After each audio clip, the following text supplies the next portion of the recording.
Imagine opening a small glowing toolbox inside your mind, and every tool you pull out instantly makes your relationships smoother, conflicts calmer, and decisions clearer.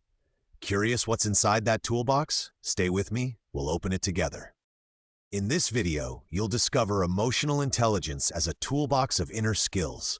How to notice your emotions, calm them, understand others, and use all that to make better choices every day.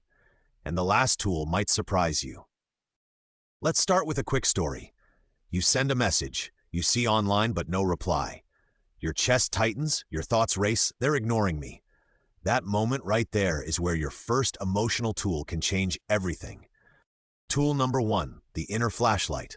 It's your skill of noticing what you feel when you feel it. Instead of being swept away, you shine a light on your inner world and name it. I feel anxious. I feel rejected. I feel confused. Why does naming matter? Because what we can name, we can handle. When you say this is anxiety, not truth, the feeling becomes something you observe, not something that controls you. It's like stepping back from the edge of a cliff. Tool 2, the inner thermometer. It measures the intensity of your emotions from light breeze to inner storm. Asking, how strong is this really, from 1 to 10, prevents small annoyances from exploding into giant reactions. Imagine someone cuts in front of you in line. Your inner thermometer shoots up to an 8. Instead of shouting, you pause and think, okay, this feels like an 8, but maybe it's really a 4. That pause is emotional intelligence in action. Tool 3, the inner remote control.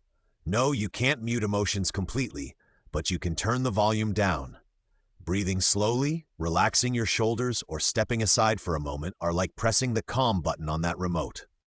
Picture a tense argument starting. You feel heat in your face, your voice rising. Instead of firing your sharpest words, you silently press your inner remote. Slow breath in, slow breath out, and say, give me a second. The storm weakens. Tool 4, the inner mirror. This is self-awareness about patterns. You ask, when do I usually overreact? What triggers me again and again? That mirror shows habits clearly so you can choose a different response next time. Maybe you notice, when I feel ignored, I get angry fast. That insight is gold. Next time the feeling appears, you can think, oh, this is my ignored button again, and use your remote and thermometer instead of exploding. Tool 5, the inner translator. Emotions speak in sensations, not in words. Tight chest might mean fear of loss. Heavy shoulders might mean feeling overburdened. Your translator turns raw sensations into clear inner messages. Take that seen but not replied situation. Your tight chest says, I'm scared they don't care. When you translate that, you realize the real issue is your need for reassurance, not the tiny blue check mark on your screen. Tool 6, the inner empathy radar. It scans other people's emotions by watching tone, posture, and behavior. You're not reading minds, but you're noticing signals. They seem tired, they sound hurt, they look worried. When your friend snaps, I'm fine, but you notice their slumped shoulders, your radar whispers, they're not fine. Instead of arguing, you say, I'm here if you want to talk. That one sentence can shift a whole evening. Tool 7, the inner perspective switcher. It lets you mentally sit in the other person's chair and ask, if I were them, what might I be feeling right now? This doesn't mean agreeing, but it helps you respond with more kindness. Imagine a colleague interrupting you. Instead of just thinking, they're so rude, you flip the switcher. Maybe they're stressed about a deadline. Now your answer changes from attack to curiosity. You seem in a rush. What's going on? Tool 8, the inner compass. It connects your emotions to your values. Anger can point to fairness, sadness to what matters deeply, jealousy to hidden desires. The compass asks, what important value is this feeling protecting? Let's say you're angry about a teammate taking credit. The compass might point to respect and recognition. Now your goal shifts from attack them to defend my value calmly, for example, by asking for shared credit next time. Tool 9, the inner planner. Feelings can give energy, but without a plan, they explode or fade. The planner asks, given what I feel and value, what's the smallest wise action I can take today? Then you break it into tiny steps. For example, instead of texting 10 angry messages, your plan could be 1. Breathe. 2. Write what I feel in a note. 3. Share it tomorrow when I'm calmer. Same emotion, completely different result. That's smart use of your toolbox. Tool 10, the inner repair kit.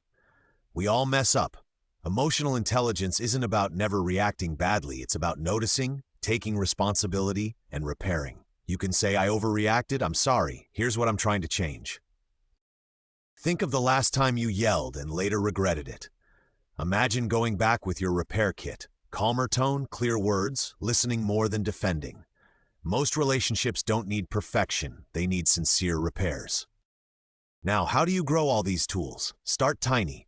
Pick one situation today to practice, maybe naming your feeling, or using the thermometer, or switching perspective once. Small, repeated actions build strong inner muscles. Over time, your emotional toolbox turns chaos into clarity. You still feel everything, joy, anger, fear, but instead of being dragged around, you guide your reactions. You lead your emotions instead of letting them lead you. Stay until the end, because here's the secret. Emotional intelligence is not a fixed talent. It's a learnable toolbox. Every pause, every named feeling, every repair you attempt is one more tool sharpened for the rest of your life. So next time your emotions feel too loud, remember, reach for your inner flashlight, thermometer, remote, mirror, translator, empathy radar, perspective switcher, compass, planner, and repair kit. Your toolbox is always with you, waiting.